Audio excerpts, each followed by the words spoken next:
కూడి వచ్చిన సహోదరి సహోదరులందరికీ మన ప్రభు క్రీస్తు యేసు నామములో వందనాలు తెలియజేస్తున్నామని దేవుని వాక్యాన్ని మనం ఆలోచన చేస్తాం. ఈ రోజున మన సందేశము ఆత్మ సంబంధమైన పోరాటం లేదా ఆత్మీయ పోరాటం అనే సందేశాన్ని మనం నేర్చుకుంటాం.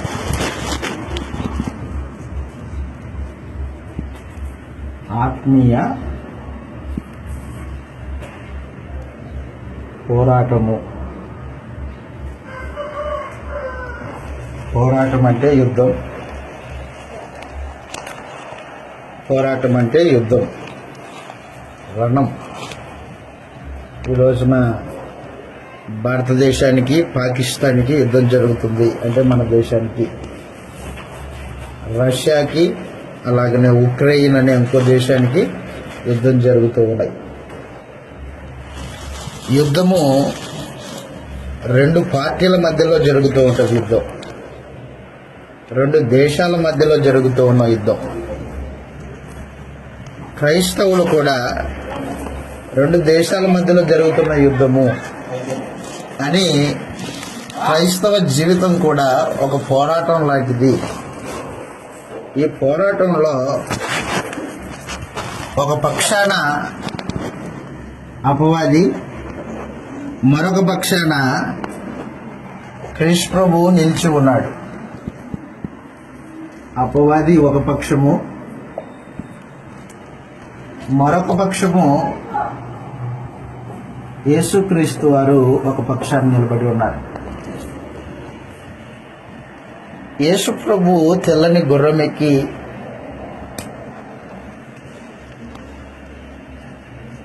యుద్ధం చేయడానికి సిద్ధపడిపోయాడు. ఆయన జయశాలి, ఆయన సమస్తాన్ని జయించిన వాడు. ప్రకటన గ్రంథం 6వ అధ్యాయము 1వ వచనంలో ఈ మాటలు రాయబడ్డాయి. చదువుతాం. మొదటిగా ప్రకటన గ్రంథము 6వ అధ్యాయము 1వ వచనంలో యేసు ప్రభువు భూమి మీద ఉన్న దినాలలో ఆ గొర్రెపిల్ల ఆ ఏడు ముద్రలలో మొదటి దానిని విప్పినప్పుడు నేను చూడగా ఆ నాలుగు జీవులలో ఒకటి రమ్ము అని ఉరుము వంటి స్వరముతో చెప్పగా వీటిని మరి నేను చూడగా అదన్నమాట, తెల్లని గుర్రం కనబడింది. దాని మీద ఒకడు విల్లు పట్టుకొని కూర్చున్నాడంట. విల్లు, యుద్ధానికి వెళ్ళేవాడు విల్లు పట్టుకొని కూర్చున్నాడు. అతనికి ఒక కిరీటం ఇవ్వబడింది. జయించుటకు బయలువెళ్ళాడు.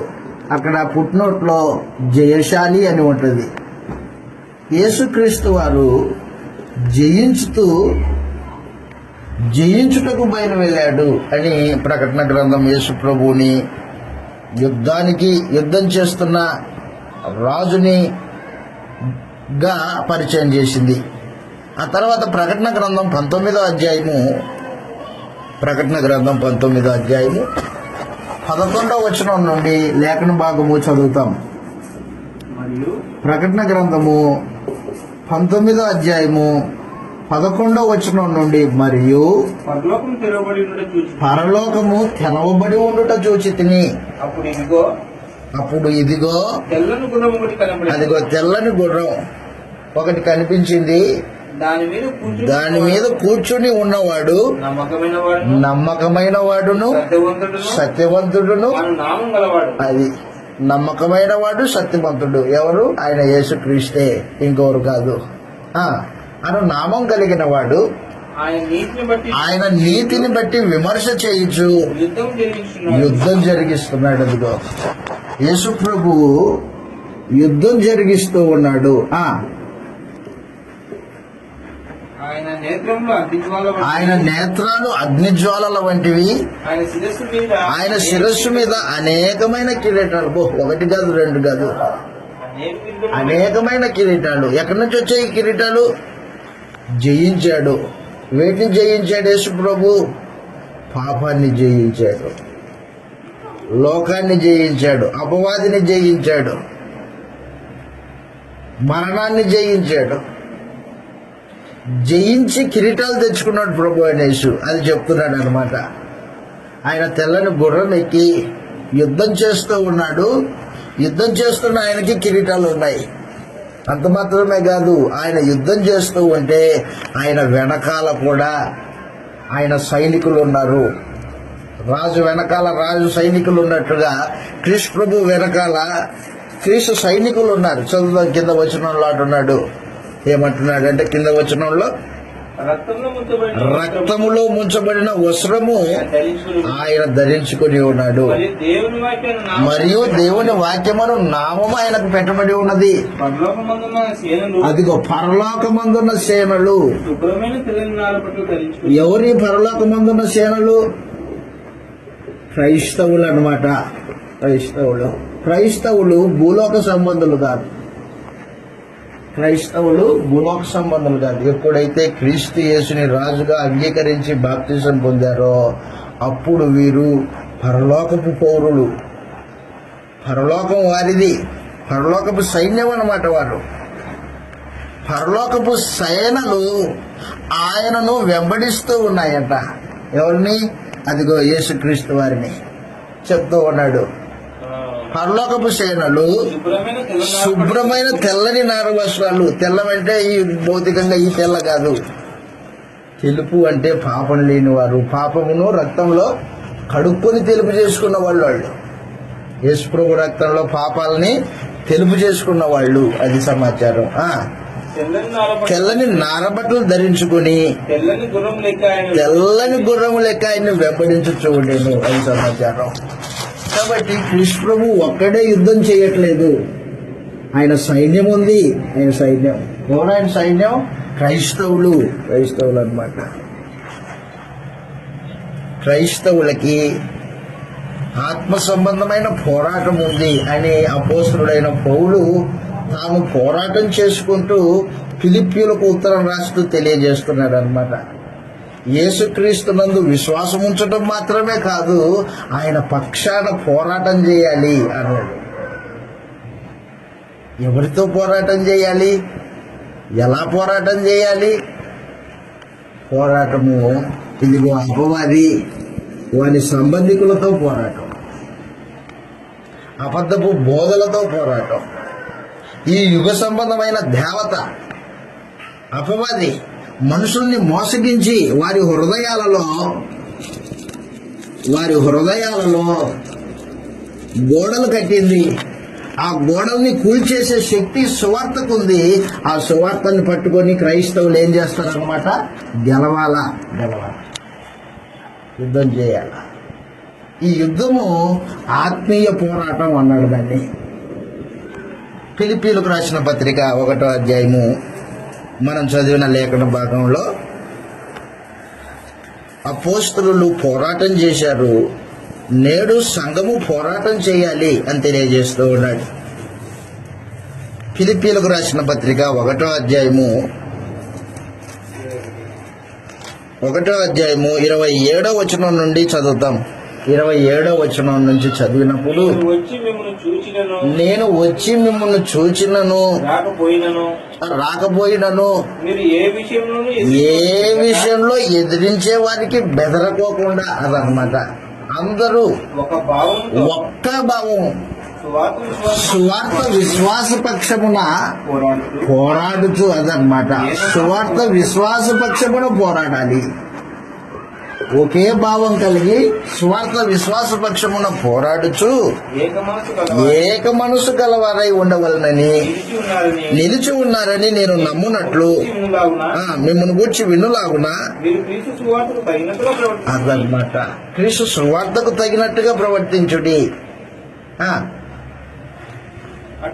అట్లు మీరు భయపడక వారికి నాశనం, ఎవరు ఎదిరించే వారికి నాశనమును మీకు రక్షణయు కలుగునట్లు సూచన అయి ఉన్నది.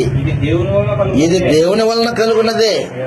ఏలయనగా మీరు నాయందు చూచినట్టి నాయందు ఉన్నదని మీరిప్పుడు వినుచున్నట్టు. అదిగో పోరాటం నా ఎందుంది, నేను చేస్తున్నాను కదా. ఆ పోరాటం మీరు చూశారు. సువార్త కొరకు శరీరమును నలగొట్టుకొని సువార్త పక్షాన అనేక ప్రాంతాలకు తిరిగి సువార్త ప్రకటించాడే. తన జీవితాన్ని వారికి మాదిరిగా పెట్టి చూపిస్తూ, ఇదిగో ఈ పోరాటము నాకుంది, నా యందున్నట్టు మీకే అర్థమవుతుంది కదా, ఆ పోరాటం మీకు కూడా ఉంది అని చెప్పేశాడు అనమాట. క్రీస్తునందు విశ్వాసం ఉంచాను, అయిపోయింది కాదు జీవితం. ఎప్పుడైతే క్రీస్తునందు విశ్వాసం ఉంచావో ఆయన పక్షాన పోరాటం ఉంది నీకు. ఎవరితో పోరాటం? అపవాదితో, వాని సంబంధికులతో పోరాటం, అంధకార సంబంధమైన అధికారులతో పోరాటం, పాపంతో పోరాటం, శరీరంతో పోరాటం, ఈ లోక ఆచారాలతో పోరాటం, ఈ దుష్ట యుగంతో పోరాటం. సైనికుడు ఎల్లప్పుడూ సిద్ధంగా ఉండి శత్రుముఖని ముందుగానే పసిగట్టి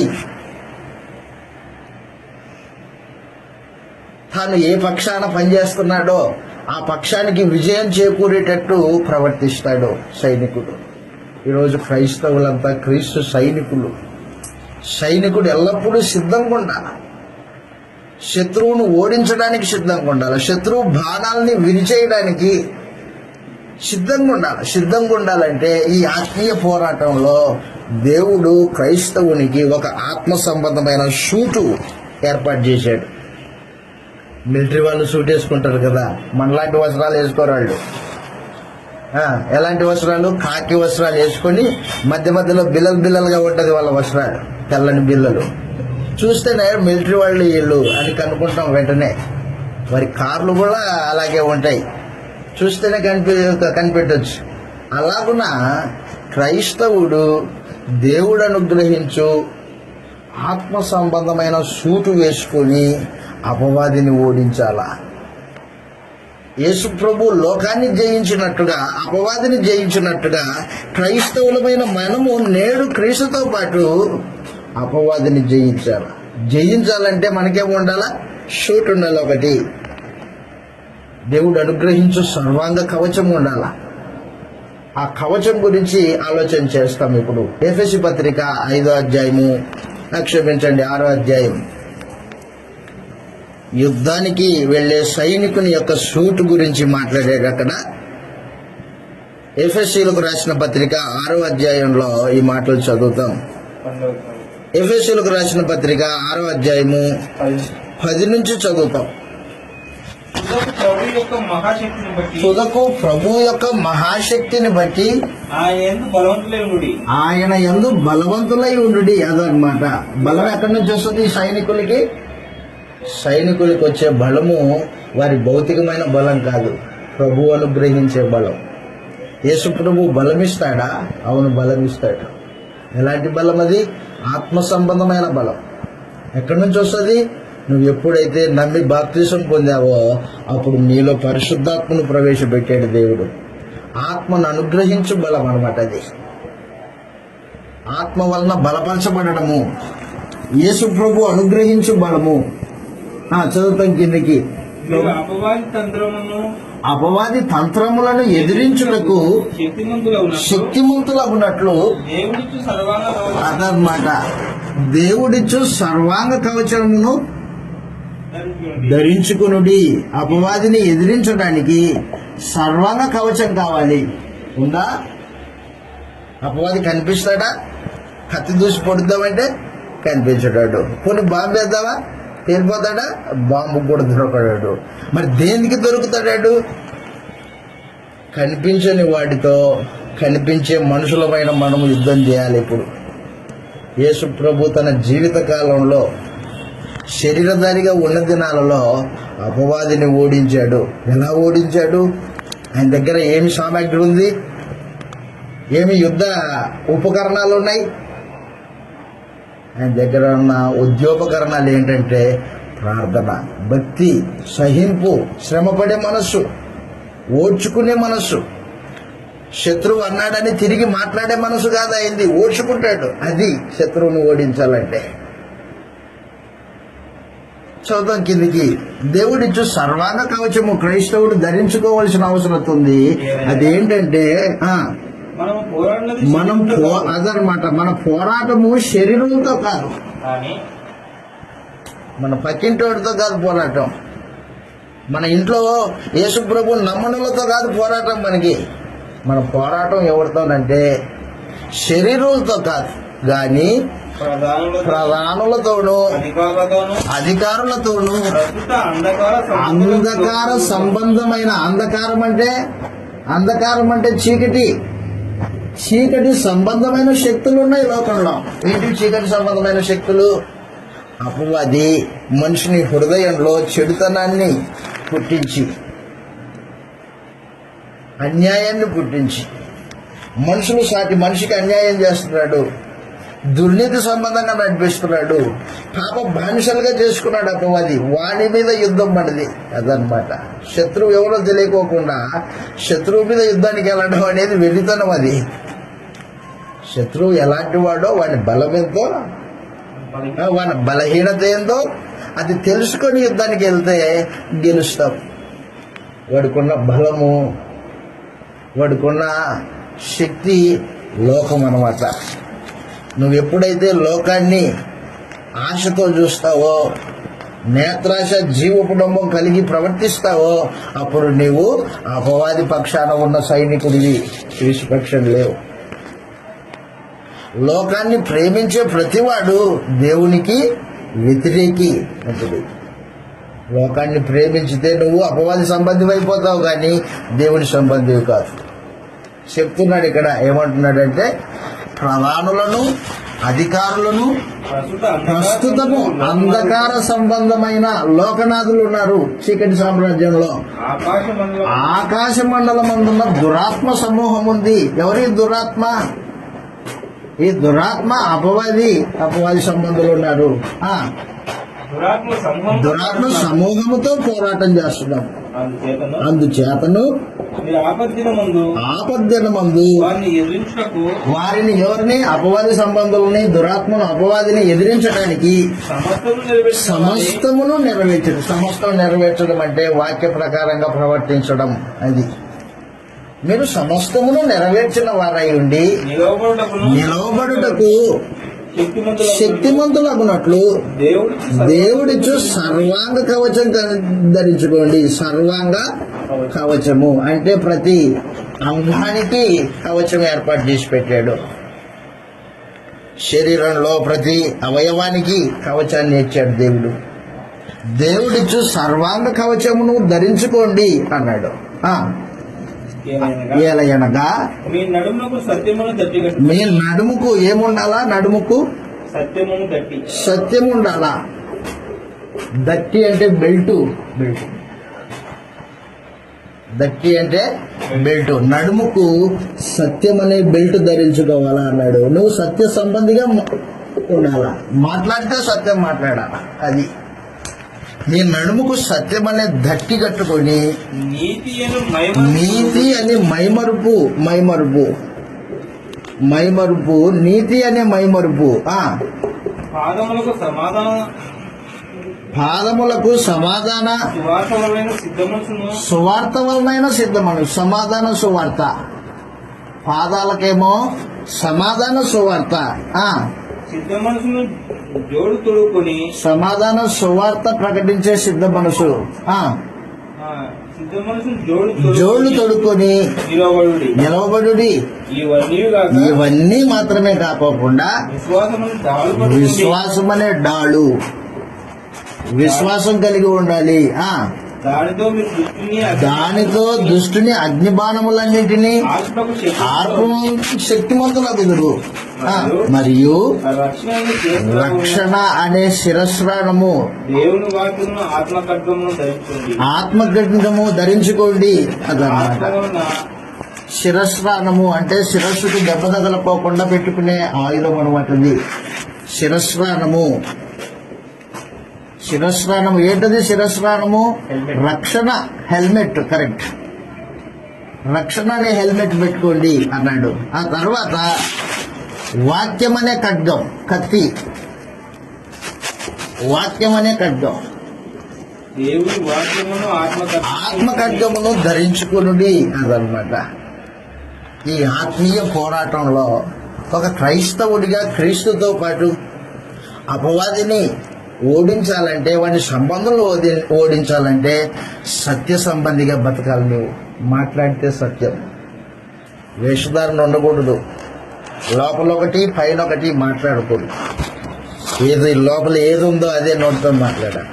కానీ ఈ రోజున మనుషులు ఎదుటి వారిని మెప్పించడం కోసమో, లేకపోతే వాళ్ళు నొచ్చుకుంటారనో, లేకపోతే బాధపడతారనో ఏం చేస్తారు? నాలుగుని తిప్పి మాట్లాడతారు, అబద్ధం మాట్లాడతారు, కపటంగా మాట్లాడతారు.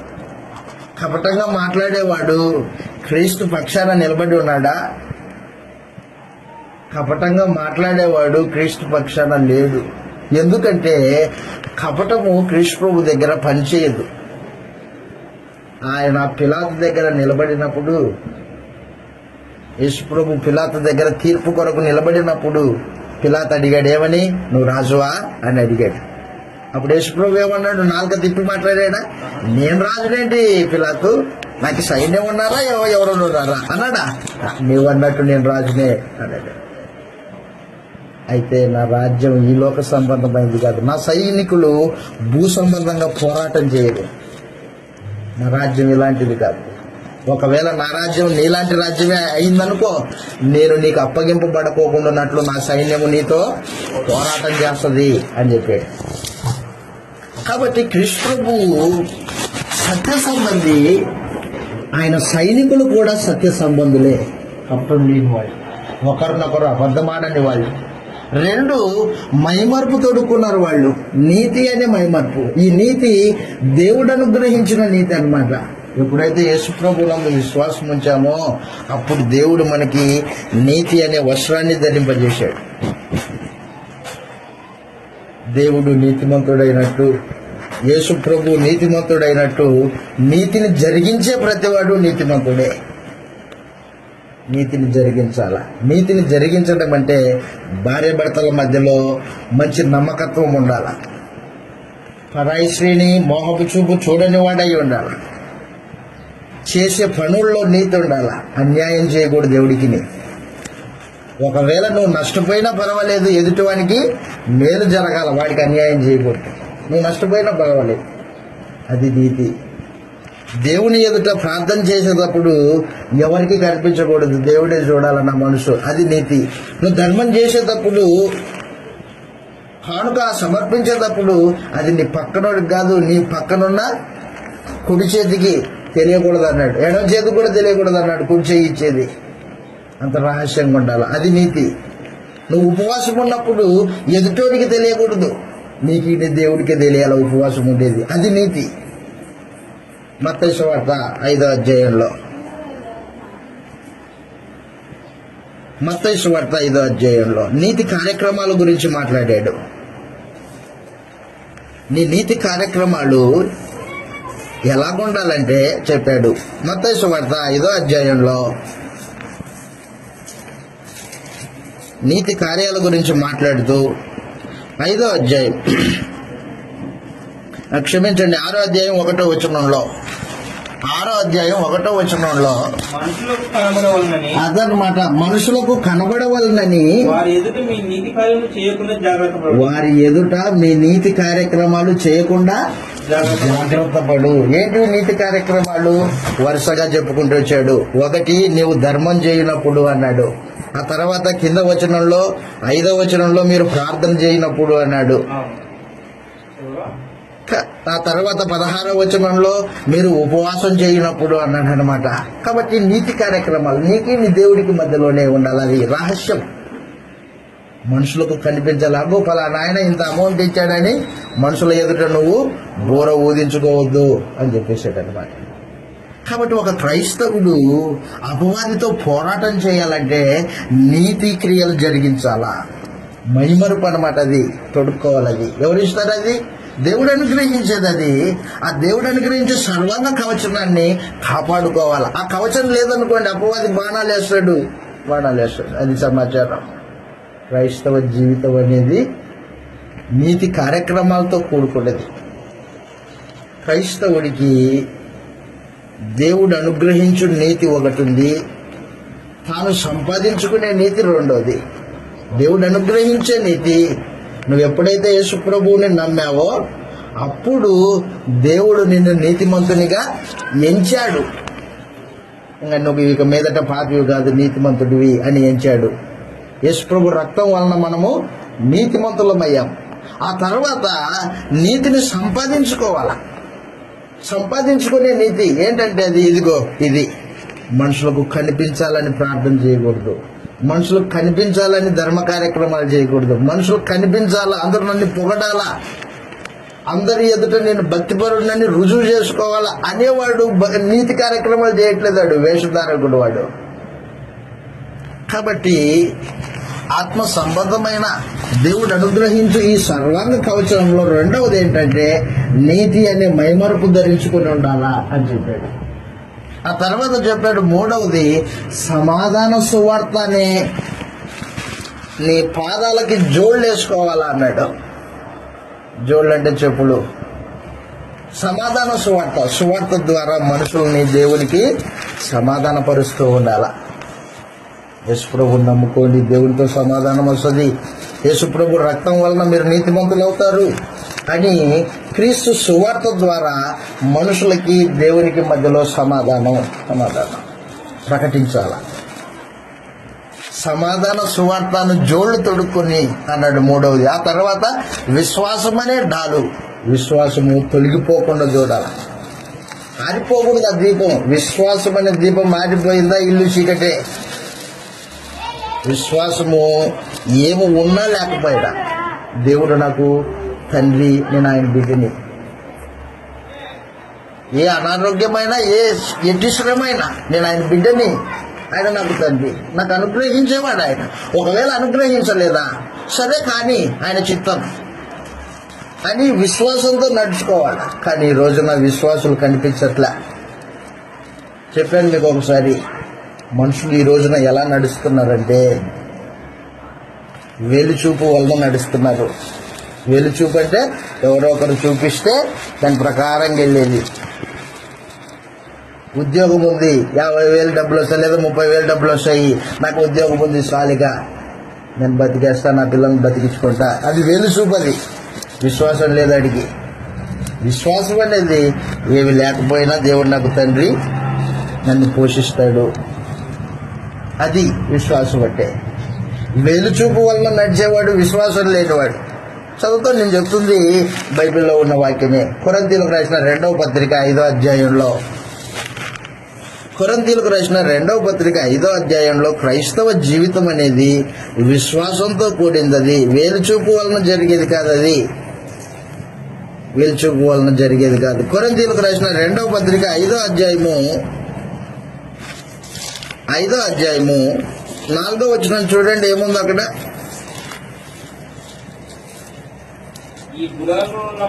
ఈ గుడారం అంటే శరీరము, ఈ గుడారంలో ఉన్న మనము భారము మోసుకొని మూలుగుచూ ఉన్నాము. ఇది తీసివేయవలనని కాదు గాని మృగివేయబడినట్లు మనల్ని సిద్ధపరిచిన వాడు దేవుడే, మరియు మనకు అనుగ్రహించి ఉన్నాడు. అదిగో వెలిచూపు వలన కాక విశ్వాసం వలననే నడుచుకొనిచున్నాము, అదనమాట. కాబట్టి విశ్వాసం అనే డాలు పట్టుకొని సిద్ధంగా ఉండాలా. మరణం వరకు విశ్వాసాన్ని కోల్పోకూడదు. యేసు ప్రభు మరలా వస్తానన్నాడు, వస్తాడు. ఆయన వస్తే ఆయనతో పాటు నన్ను తీసుకెళ్తాడు. ఆ విశ్వాసంతో బతకాల. ఏమున్నా లేకపోయినా పోషించే తండ్రి నాకున్నాడు, ఆయన పోషిస్తాడు. ఆయన తన బిడ్డలని ఆహారం లేకుండా పెడతాడా? ఆకాశ పక్షులను చూడండి, విత్తవు పోయవు, మీరు పరలోకపు తండ్రి వాటిని పోషిస్తున్నాడు, వారికంటే మీరు శ్రేష్ఠులు అని చెప్పాడే యేసు ప్రభు. కాబట్టి దేవుని యందు విశ్వాసంతో జీవితాన్ని కొనసాగించాల. అప్పుడు అపవాదిని ఎదిరించే సర్వాంగ కవచంలో డాలు అనే విశ్వాసం కలిగి ఉన్నామని అర్థం. ఉందా మీకు? డాలు ఉందా? అట్లయితే అపవాదిని ఎదిరించే దేవుడి సర్వాంగ కవచంలో అదొకటి అన్నమాట. విశ్వాసం అనే డాలు ఏం చేస్తుంది? అది అపవాది వేసే అగ్ని బాణాలని అడ్డుకుంటుంది, ఆర్పివేస్తుంది. అది లోకము ఎగతాళి చేస్తుంది. రే ఏముందరే నీకు, యేసు ప్రభు అంటావు అంటది. లోకం ఎగతాళి చేస్తుంది. ఎగతాళి చేసిన విశ్వాసం మాత్రం వదులుకోకూడదు. విశ్వాసం వదులుకోకూడదు. విశ్వాసం అనే డాలు పట్టుకొని అపవాది వేసే అగ్నిబాణములను ఆర్పుటకు శక్తిమంతులగుదురు అని చెప్పాడు. ఆ తర్వాత ఏమన్నాడంటే రక్షణ అనే శిరస్నానమును ధరించుకోండి అన్నాడు. రక్షణ అనే శిరస్నానం, హెల్మెట్ పెట్టుకోండి. హెల్మెట్, యాక్సిడెంట్ అయితే హెల్మెట్ ఉంటే యాక్సిడెంట్ అయినా ఏమి అంత తలకి ప్రమాదము జరగదు. అలాగున ఆత్మ సంబంధమైన పోరాటంలో అపవాదిని ఎదిరించడానికి రక్షణ అనే హెల్మెట్ ఉండాలి నీకు, శిరస్నానము. ఎప్పుడు చచ్చిపోయినా ఇబ్బందులే. అపవాది ఏ మూల నుంచి ఒకవేళ ప్రాణం తీసుకున్నా ఇబ్బంది లేదు. అయితే ఒక మాట, మన మరణము దేవుని చేతిలో ఉంటుంది, అపవాది చేతిలో ఉండదు. అపవాది చేతిలో ఉండదు. దేవుడు మనం చనిపోవాలని ఆయన నిర్ణయిస్తే అప్పుడు చనిపోతామే కానీ అపవాదికి మన మీద పెత్తనం ఏమి లేదు, అధికారం ఏమి లేదు. మీకు తెలుసు కదా, ఒక రోజున యోబు విషయంలో అపవాది దగ్గర మాట్లాడితే ఏమన్నాడు? అతని శరీరమునకు నీకు అవకాశం ఇస్తున్నాను కానీ ప్రాణము ముట్టొద్దు అని చెప్పేసాడు. ఇంకా ఏమన్నాడంటే యేసు ప్రభు తన శిష్యుల్ని సువార్తకు పంపిస్తూ ఏమన్నాడంటే 2 పావురాలు ఒక కాసుకు అమ్మబడతాయి. ఏ పావురం బతికుండాలో ఏ పావురము చనిపోవాలో దేవుని యొక్క నిర్ణయమే అని చెప్పేసాడు యేసు ప్రభు. ఇంత ధైర్యం ఉంది మనకి. కాబట్టి రక్షణ అనే శిరస్నానమును ధరించుకోండి, మరణానికి భయపడకూడదు. అందుకే అన్నాడు, ఏమంటున్నాడు పౌలు? నా మట్టుకైతే బ్రతుకుడ క్రీస్తు, చావైతే లాభం. చచ్చిపోతే లాభమా? అవును, చనిపోతే క్రీస్తుతో పాటు ఉండబోతా నేను అన్నాడు. మరణాన్ని ఎవరైనా కోరుకుంటారా? ఇంకా బతికుండాలా, నా మనవలను చూడాలా, వాళ్ళకి ఏదైనా సంపాదించాలా, ఇలాంటి ఆలోచనలతో బతికే లోకాన్ని చూసాం కానీ మరణం కోసం ఎదురు చూసేవాళ్ళు ఎవరైనా చూసామా? అది క్రైస్తవుడు. ఒక ఆయన ఇలాగ అన్నాడు, మరణాన్ని కళ్ళల్లో కళ్ళు పెట్టి చూసేవాడు ఎవడైనా ఉన్నాడా అంటే వాడు క్రైస్తవుడే అన్నాడు. పౌలా, రేపు ఈ సమయానికి నీ తల శిరచ్ఛేదనం చేయబడుతుంది అన్నాడు. సరే కానీ పోయి ఆ మొద్దు మీద తలబెట్టి కొన్నాడు, ఇటు చూసుకున్నాడు. నరికేవాడికి భయం వేసింది, ఈయనకి భయం లేదు. కారణం ఏంటంటే భౌతికమైన శరీరాన్ని చంపువాడికి భయపడొద్దు. ఆత్మని దేహమును నరకంలో నశింప చేయగలిగిన దేవునికి భయపడాలి క్రైస్తవుడు. అది మిక్కిలి భయపడండి, దేహాన్ని చంపేవాడికి భయపడొద్దు అని చెప్పేశాడు అనమాట. కాబట్టి క్రైస్తవుడు రక్షణ అనే శిరస్నానం కలిగిన వాడై దేవుని వాక్యం చేత ధైర్యం కలిగిన వాడై ఉంటాడు. అది సమాచారం. దేవుడు అనుగ్రహించు సర్వాంగ కవచం అనమాట అది. ఆ తర్వాత చెప్పాడు వాక్యం అనే ఖడ్గము, ఆత్మ సంబంధమైన ఖడ్గం వాక్యం, కత్తి. అపవాదిని తుత్తునీయలుగా చేయడానికి, తునకలుగా చేయడానికి దేవుడు అనుగ్రహించిన కత్తి అనమాట. ఇవేవి లేకుండా యుద్ధం చేయడానికి సాధ్యమవుతుందా? సాధ్యం కాదు. ఒక రోజున గొల్యాతు అనే ఫిలిస్తీయుడితో యుద్ధం చేయడానికి దావీదు పొట్టివాడు, చిన్నవాడు, ఎర్రనోడు యుద్ధానికి వెళ్తున్నాడు. యుద్ధానికి వెళ్తుంటే పక్కనే నీలాగుంటాడు సౌలు రాజు, బాగా ఎత్తరి. సౌలు అందరికంటే భుజాల కంటే మెడ ఎత్తుగా ఉన్నవాడు అనమాట సౌలు రాజు. ఆ దినాల్లో రాజు ఏం చేశాడంటే దావీదుని పిలిచి, నువ్వు యుద్ధానికి వెళ్తున్నావు కదా గొల్యాతుతో, ఇదిగో ఈ యుద్ధోపకరణాలు ధరించుకొని పో అన్నాడు. వేసుకున్నాడు దావీదు. వేసుకుని పోయలేక, ఇవి నాకు అంత అనుకూలంగా లేవండి, వద్దు. మరి ఎట్లా పోతావు? ఒక చిన్న కత్తి అండి చేతికి అన్నాడు. చిన్న కత్తి తీసుకుని వెళ్ళి దేవుని పక్షాన యుద్ధం చేయడానికి రోషం కలిగిన వాడై వెళ్ళాడు. విశ్వాసంతో శత్రువుని ఓడించాడు ఒక దెబ్బకి. కాబట్టి విశ్వాసంతో విజయం పొందుకునే మహత్తరమైన భాగ్యం.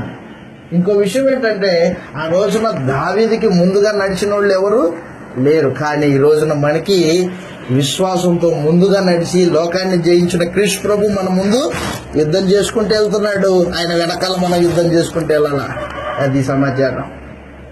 కాబట్టి క్రైస్తవ జీవితం అనేది రణరంగం. ఎటుకుండా శత్రువు మనల్ని లోపరుచుకోవడానికి చూస్తున్నాడో మనం గమనించుకుంటూ ముందుకెళ్ళాలి. ఆ ముందుకెళ్ళాలంటే ఇదిగో దేవుడు అనుగ్రహించి సర్వాంగ కవచం మనము ధరించుకొని ఉండాలా. ఉన్నాయా ఇవి? ఏం చెప్పాడు? 1 2 3 4 5 6 యుద్ధోపకరణాలు. యుద్ధం చేసే వ్యక్తికి ఉండే ఉపకరణాలు. చూద్దాం, ఇలాగ రాయబడింది. కొరింథీయులకు రాసిన 2వ పత్రిక 10వ అధ్యాయము 3వ వచనంలో ఈ మాటలు రాయబడ్డాయి. కొరింథీయులకు రాసిన 2వ పత్రిక 10వ అధ్యాయము 3వ వచనంలో, మేము శరీరదారులమై నడుచుకొనుచూ ఉన్నాము. అదనమాట, శరీరంలో ఉన్నప్పటికీ శరీర ప్రకారం యుద్ధం చేయం. వాడు కొట్టాడు కాబట్టి మరలా మేము తిరిగి కొట్టాం. మా యుద్ధోపకరణములు శరీర సంబంధమైనవి కావు గాని దేవుని ఎదుట దుర్గములను పడద్రోయ జాలినంత బలం కలిగి ఉన్నది. అదనమాట, మా యుద్ధోపకరణాలు ఎలాంటివి? శరీర సంబంధమైన యుద్ధం కాదు, మావి ఆత్మ సంబంధమైన యుద్ధోపకరణాలు. ఆత్మ సంబంధమైన యుద్ధోపకరణాలు. ఆ యుద్ధోపకరణాల్లో యేసు ప్రభువు ఉపయోగించాడు తన జీవితంలో. యేసు ప్రభు అపవాదిని ఓడించడానికి ఉపయోగించిన యుద్ధోపకరణాలు ఉన్నాయి. మొట్టమొదటిది పాపాన్ని ఎదిరించడానికి కాదు, శోధనని ఎదిరించాడు యేసు ప్రభు. శోధన. మత్తయి సువార్త 4వ అధ్యాయంలో యేసు ప్రభు శోధనని ఎదుర్కొన్నాడు. చదువుదాం, అక్కడ రాయబడింది. మత్తయి సువార్త 4వ అధ్యాయం 1వ వచనంలో, మొదటిగా యేసు ప్రభు శోధనని ఎదిరించాడు, ఆ తర్వాత పాపాన్ని ఎదిరించాడు, ఆ తర్వాత అపవాది సంబంధులని, పరిసయ్యులని, శాస్త్రులని, వారి తర్కాలను ఎదిరించాడు. పరిసయ్యులు, శాస్త్రులను. ఆ తర్వాత యేసు ప్రభు తన శరీరాన్ని గెలిచాడు. ఆ తర్వాత యేసు ప్రభు అపవాదిని ఎదిరించాడు. ఆయన జీవితంలో 5 ప్రాముఖ్యమైన ఘట్టాలు. ఒకటి, తాను యేసు ప్రభు మనలాగే అవయవాలు కలిగిన వాడు కాబట్టి ఆయన కూడా శోధింపబడ్డాడు. ఆయనకి ఆకలి వేసింది, ఆయనకి దాహం వేసింది, ఆయనకు శరీర సంబంధమైన కోరికలు ఉన్నాయి. 33.5 సంవత్సరాల వయసు. బాప్తిసం 30వ సంవత్సరంలో తీసుకున్నాడు. ఆయనకి శోధనలు ఉన్నాయి. అప్పుడు అపవాది వచ్చి యేసు ప్రభువును శోధిస్తుంది. ఏమని? నీకు ఆకలి వేస్తుంది కదా యేసు, రాళ్ళని రొట్టెలుగా చేసుకో అంటది. రాళ్ళని రొట్టెలుగా చేసుకో. శోధన, ఆకలి సంబంధమైన శోధన, శరీర సంబంధమైన శోధన. అప్పుడు ఏం చేశాడు యేసు ప్రభు? రాళ్ళని రొట్టెలుగా చేసుకున్నాడా? మనుషుడు రొట్టె వలన మాత్రం కాదు గాని దేవుని నోట నుంచి వచ్చి ప్రతి మాట వలన అదనమాట శోధన చేయించాడు. ఒకటి, శరీరాశను.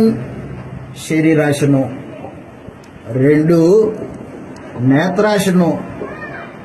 యేసు ప్రభుకి నేత్రాశ చూపించింది ఎవరు? అపవాది. ఎత్తైన ప్రదేశానికి తీసుకెళ్లి లోక రాజ్యాలన్నింటినీ, వాటి మహిమను 1 నిమిషంలో చూపించి, నా పాదాలు నొక్కు, నీకు ఇవన్నీ ఇచ్చేస్తా అన్నాడు. అప్పుడు యేసు ప్రభు ఏమన్నాడు? మొక్కాడా? నీ పాదాలు మొక్కడం కాదు, నా పాదాల కింద నీ తల చితక తొక్కి లోక రాజ్యాలని స్వాధీనం చేసుకుంటా అన్నాడు. మాత్రమైన వీరుడు ప్రభు యేసు. అలాంటి వీరుడు మనకు ముందుగా నడుచుకుంటూ పోతుంటే ఆయన వెనకాల యుద్ధ సైనికులుగా మనము ఎంత ధైర్యం ఉంటుంది మనకి. కానీ ఈ రోజున క్రైస్తవులు పిరికి బందులుగా బతుకుతున్నారు. చిన్న శోధన, శరీరంలో శోధన వస్తే ఓర్చుకోలేడు, తట్టుకోలేడు. దురాశ, ధనాపేక్ష, శరీరాశ, నేత్రాశ, జీవకుటము, లోకాన్ని ప్రేమించేవాడు. ఇలాంటి వాడు సైన్యంలో పనికొస్తుందా? కాబట్టి సైనికుడు ఎట్టుండాలా? రాజు ముందు వెళ్తున్న రాజుకి తగ్గట్టుగా ఉండాలి సైనికుడు. అదే చెప్తున్నాడు. నేత్రాశ చూపించాడు అపవాది. యేసు ప్రభు దాన్ని, ఆ బాణాన్ని ఇచ్చేశాడు. ఆ తర్వాత జీవపుటంబం ప్రదర్శించాడు. నువ్వు కొండ మీదకి దూకు, దేవదూతలు నిన్ను పట్టుకుంటాయి అన్నాడు. అప్పుడు యేసు ప్రభు, నీ ప్రభువుకు దేవుణ్ణి శోధింపకూడదు అని చెప్పేశాడు. శోధన గెలిచాడు ప్రభు అనేసి, శోధనని గెలిచాడు.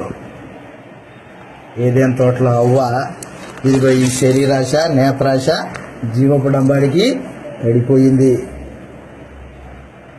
వాడు 3 బాణాలు వేస్తాడు. 1 శరీరాశ, 2 నేత్రాశ, 3 జీవపుడము. ఏంటివి? లోక సంబంధమైనది. లోకాన్ని చూపిస్తాడు. చూడు వాళ్ళు ఎట్లుంటారో, నీకు అది వస్తుంది అంటాడు. గాల్లో మేడలు కట్టిస్తాడు. గాల్లో మేడలు కట్టిస్తాడు.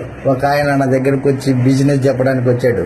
ఏదో బిజినెస్ అంట, బిజినెస్ చెప్పడానికి వచ్చి, ఇదిగో నువ్వు ఈ ప్రోడక్ట్ కొంటే నీకు ఇంత డబ్బులు వస్తుంది అన్నాడు. ఈ ప్రోడక్ట్ ఇంకో 2కి కట్టిస్తే నీకు మరింత డబ్బులు వస్తాయి, నీకు కమిషన్ వస్తుంది. నువ్వు ఒక నెల తిరిగే లోపు 10 మందిని కట్టించావనుకో, నీకు అప్పుడే 30,000 శాలరీ వస్తుంది. మేడలు, గాల్లో మేడలు అనమాట, మాటల మీద మేడలు ఇవన్నీ. అలాంటి మేడలు కట్టిస్తుంది మనుషుల చేత. అప్పుడు మనమేం చేయాలంటే వాటిని ఎదిరించాల.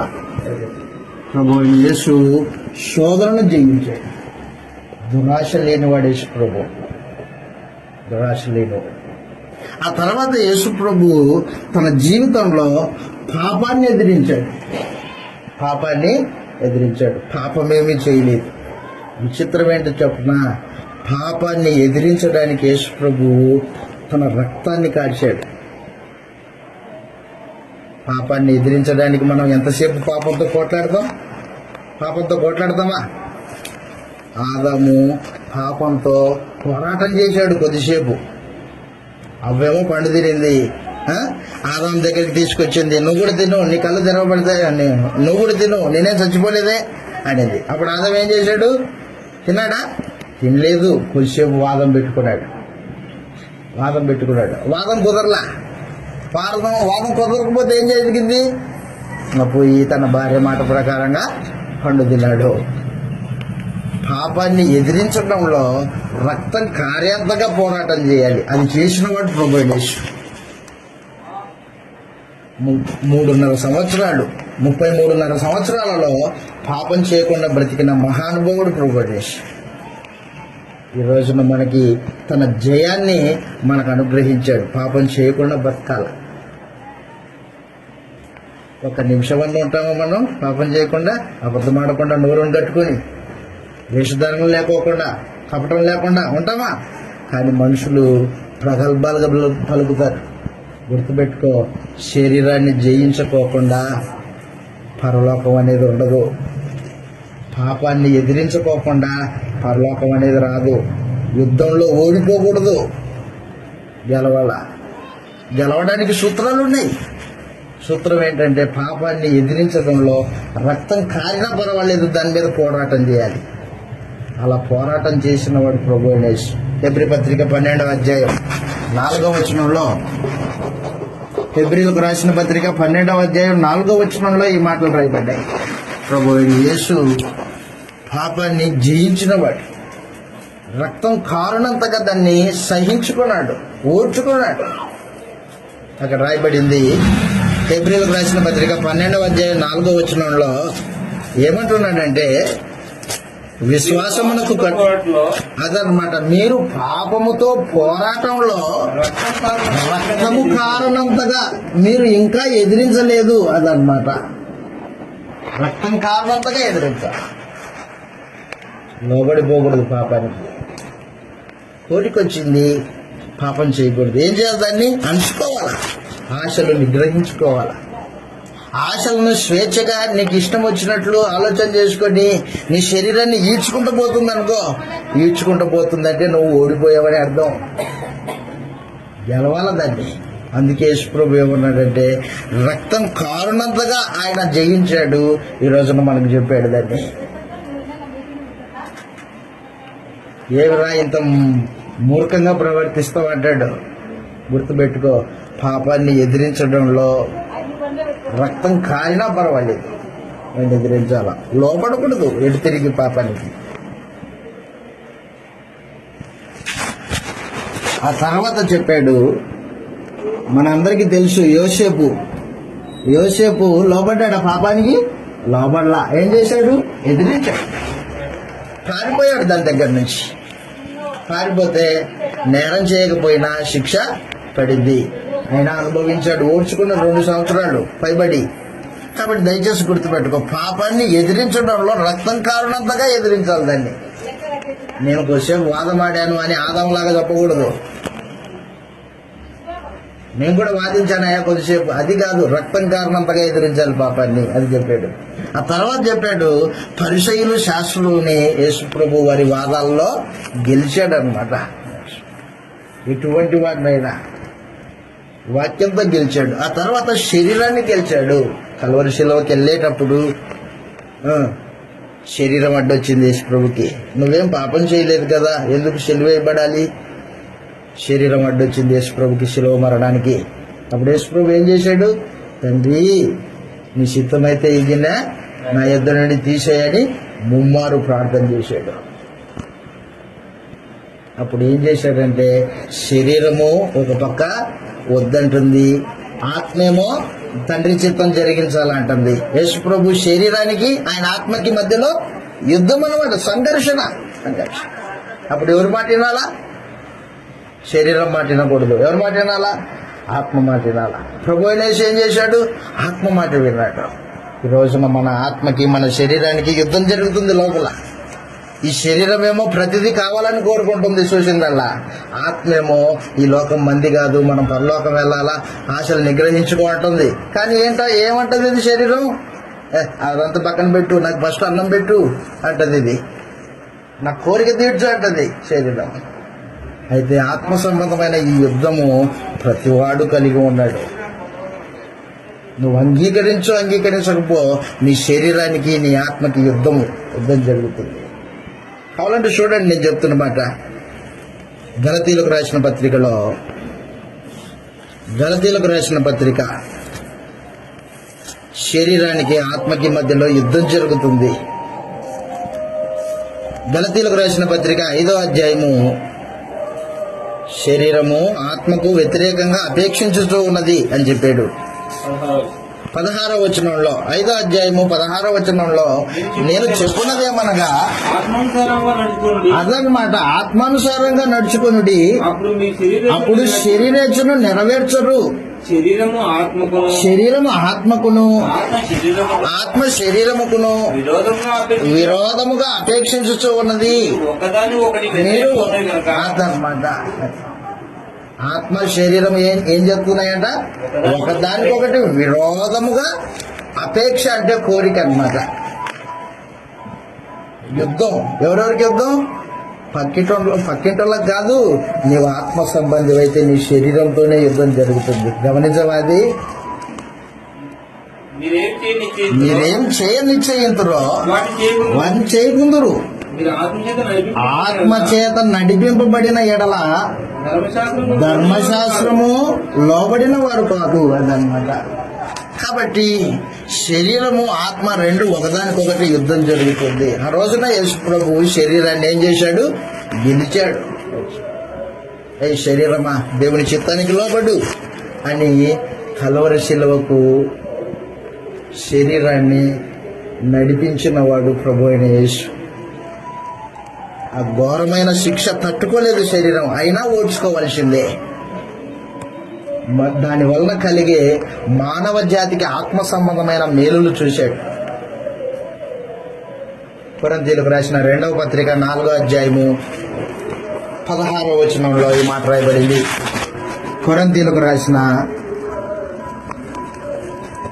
రెండవ పత్రిక 4వ అధ్యాయము 16వ వచనంలో ఈ మాట రాయబడింది. శరీరాన్ని సుఖపెట్టడానికి కాదు క్రైస్తవుడు. ఈ రోజున చూడండి, క్రైస్తవుల దగ్గర డబ్బులు ఎన్ని ఉన్నాయో వాస్తవానికి. 4వ అధ్యాయం 16వ వచనంలో కొరింథీయులకు రాసిన 2వ పత్రిక 4వ అధ్యాయం 16వ వచనంలో, కావున మేము అధైర్యపడము, మా బాహ్య పురుషుడు కృషించుచూ ఉన్నను. బాహ్య పురుషుడు అంటే ఎవరు? శరీరం. మా బాహ్య పురుషుడు కృషించుచూ ఉన్నను, ఆంతర్య పురుషుడు అనగా ఆత్మ దినదినము నూతన పరచబడుతూ ఉన్నాడు. కొత్త వ్యక్తి. మేము అదనమాట దృశ్యమైన వాటిని చూడకోకుండా అదృశ్యమైన వాటిని నిదానించి చూస్తున్నాం. అదృశ్యమైనవి దేవుడు, పరలోకం, నిత్యత్వం, నిత్య జీవం నిదానించి చూస్తున్నాము.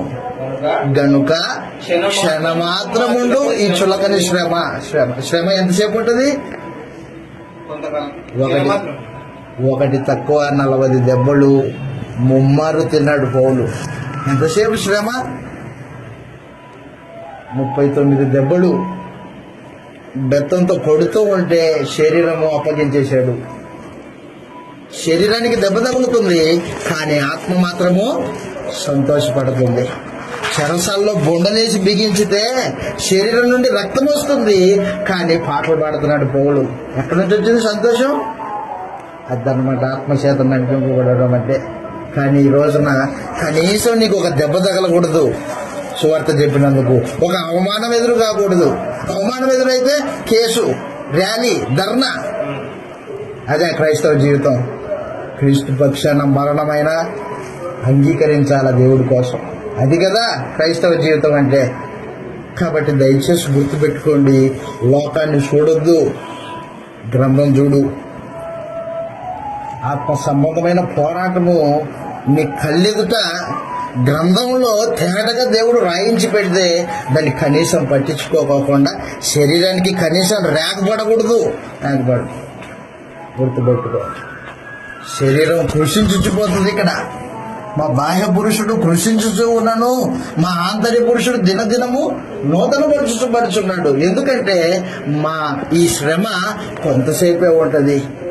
ఆ తర్వాత నిత్యమైన మహిమా భారం ఉంది మా కొరకు. అదృశ్యమైన వాటిని చూసుకున్నాం. చస్తే అక్కడ ఉంటాము, నిత్యలోకం మా సొంతం అదనమాట. కాబట్టి దయచేసి గుర్తుపెట్టుకో, ఈ ఆత్మ సంబంధమైన పోరాటం నీకు అర్థం కాకపోతే క్రైస్తవ జీవితం అంటే అర్థం కాదు. ఎల్లప్పుడూ సుఖభోగాల కోసం పాపులాడే శరీరం, ఎల్లప్పుడూ దాని కోరికను తీర్చమని వెంటబడే శరీరం, దాన్ని ఏం చేయాలా? క్రైస్తవుడు ఆత్మచేత లోపరచాలది. యేసు ప్రభు శరీరం అడ్డొచ్చింది కలవరిశిలోకి ముందు. దాన్ని ఏం చేశాడు ప్రభు అయిన యేసు? లోపరుచుకొని దేవుని చిత్తాన్ని జరిగించాడు. ఈ రోజున మన వంతు. ఆయన ముందెళ్ళాడు జయశైలిగా, జయించిన వాడిగా, జయశాలిగా శరీరాన్ని జయించాడు. ఇప్పుడు ఆయనకి శరీరానికి భయపడాల్సిన పని లేదు. మనం ఇప్పుడు శరీరంలో ఉన్నాము, శరీరాన్ని లోపరుచుకోవాలా. దానికి ఇష్టం వచ్చినట్టు పెట్టేది కాదు అది. కొన్ని ఆశలు ఏం చేయాలా? నిగ్రహించాలా. ఇది గాచి, ఇది దేవుడి కోసం బతకాలా అని దాన్ని లోపరచాలన్నమాట. ఆ తర్వాత యేసు ప్రభు ఏం చేశాడంటే అపవాదిని గెలిచాడు. ఎక్కడ అపవాదిని గెలిచింది? కల్వరి శిలువలో అపవాదిని గెలిచాడు. ఎన్ని యుద్ధాలు చేశాడో ప్రభు యేసు. శోధన 2, పాపము 3, పరిసయ్యులు శాస్త్రులు వారి తర్కాలు, ఆ తర్వాత శరీరము, ఆ తర్వాత అపవాది. బాప్తిసం తీసుకున్నప్పుడు నేరుగా అపవాది చేత శోధింపబడ్డాడు. ఆ తర్వాత పాపము ఆయన లోపరుచుకోవడానికి చూసింది, పాపాన్ని జయించాడు. పరిసయ్యులు శాస్త్రులు అపవాది సంబంధులు యేసు ప్రభుని ఎటు తిరిగి పాపం జయించాలా, మాటల్లోనైనా ఆయనతో బొంకించాలా అనే ఉద్దేశంతో ఆయన ఎదుటికి వచ్చి నిలబడ్డారు. వాళ్ళని జయించాడు. ఆ తర్వాత శరీరమే వచ్చి నిలబడింది యేసు ప్రభుకి అడ్డంగా, దాన్ని జయించాడు అదనమాట.